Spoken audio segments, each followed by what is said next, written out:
Halo, assalamualaikum warahmatullahi wabarakatuh. Perkenalkan, saya Ahmad Fitri dengan NIM L1A1194147 dari Tenggara 001. Jadi di sini saya akan mencoba untuk menjelaskan tentang flora, yaitu Nepenthes adnata atau kantong semar.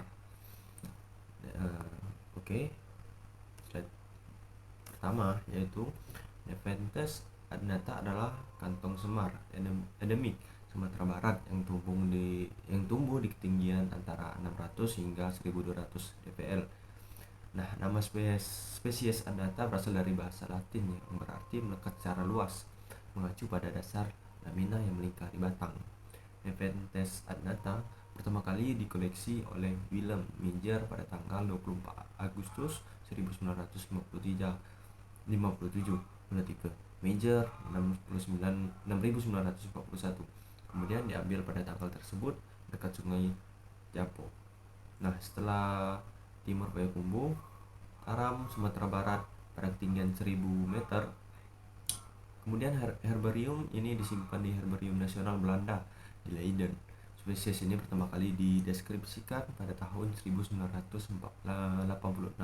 oleh Mitsuru Hotta dan Rusdi Tamin berdasarkan spesimen yang menulis koleksi dekat Harau, Sumatera Barat. Namun deskripsi ini dianggap tidak sah karena tidak memiliki diagnosis Latin. Oke, lanjut ke slide berikutnya. Nepenthes adnata adalah spesies kecil, batang silindris, secara menyilang dan dapat merambat atau menjalar. Batang jarang melebihi panjang hingga 2 meter dan tebal sampai 3 mm. Kemudian luas antar daun dapat mencapai 10 cm. Daun berbentuk lanset, panjang hingga 10 cm dan lebar hingga 2 cm. Kemudian daun memeluk batang dan tumpul ke dasar. Kemudian dengan 2 sampai 3 garis longitudinal di kedua sisi daun. Panjang sulur kemungkinan sampai hingga 5 cm. Kantung bawah berbentuk bulat telur di sepertiga bagian dari silinder. Di atas ukurannya kecil, hanya mencapai 10 cm dan lebar hingga 2,5 cm. Dengan sepasang sayap lebih kecil dari lebar 3 mm. Di bagian depan kantong, area kelenjar hanya mencakup sepertiga bagian dalam kantong. Mulut kantong bulat dan agak miring.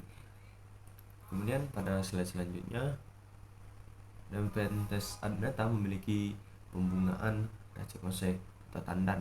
Nah, tangkai rata-rata mencapai panjang 4 cm. Pada tanaman jantan, tandan menyampai 10 cm. Kemudian sedangkan pada tanaman betina jarang melebihi 7 cm. Tangkai bunganya 10 mm. Kemudian sepal berbentuk lancet oval sekitar 4 mm dan panjang buah sekitar 40 mm. Bulu-bulu coklat pendek tumbuh di tepi daun, sedangkan batang dan daun memiliki bulu putih yang jarang. Kemudian pada perbungaan ditutupi dengan bulu-bulu warna merah coklat. Kantong Nepenthes adnata umumnya berbintik-bintik dengan bercak-bercak kemerah-unguan. Peristimewaannya biasanya untuk gelap permukaan dalam kantong putih. Nepenthes adnata memiliki sedikit variasi di seluruh daerah penyebarannya. Oke, pada slide selanjutnya, Nepenthes adnata di habitat aslinya tumbuh di antara lumut. Nepenthes adnata adalah endemik daerah pegunungan di wilayah Sungai Tiampo di Sumatera Barat. Kebanyakan pegunungan di daerah ini memiliki ketinggian di bawah 1000 meter, walaupun beberapa melebihi ketinggian ini. Spesies ini memiliki distribusi di ketinggian dari 600 hingga 1200 di mdpl. Nah, tumbuh di tanah berlumut, berpasir, tebing, di antara vegetasi padat.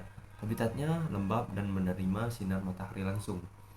Kemudian di habitat alaminya, spesies ini hidup bersama dengan Nepenthes tenuis dan tumbuh di dekat Nepenthes alboromagidata, Nepenthes ampullaria, Nepenthes ustaca, kemudian dan lainnya sebagainya. Nah, di Kelok 9, spesies ini telah didukungkan tumbuh bersama Auricularia serritolia. Nah, yang bersaudara jauh sebagai tanaman karnivoria. Kemudian hanya 2 wilayah yang diketahui sebagai habitat spesies ini mungkin lebih luas penyebarannya, tetapi sebagian tebing di wilayah Sungai Jampo hampir tidak dapat diakses, membuat penemuan daerah baru tidak mungkin dilakukan dalam waktu dekat.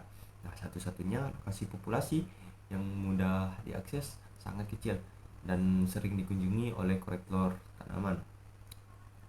Charles Charke menganggap itu populasi ini sangat terancam, namun karena tingkat kejangkauan tidak diketahui, status konservasi dari Universitas Adnata terdapat sebagai data belum lengkap pada 2006 UICN. Kemudian habitat spesies ini mungkin terancam dalam waktu dekat oleh kebakaran yang disengaja untuk pertanian. Oke, baiklah, terima kasih. Mungkin itu saja yang bisa dapat saya sampaikan. Apabila ada kata-kata yang salah, mohon dimaaf. Wassalamualaikum warahmatullahi wabarakatuh.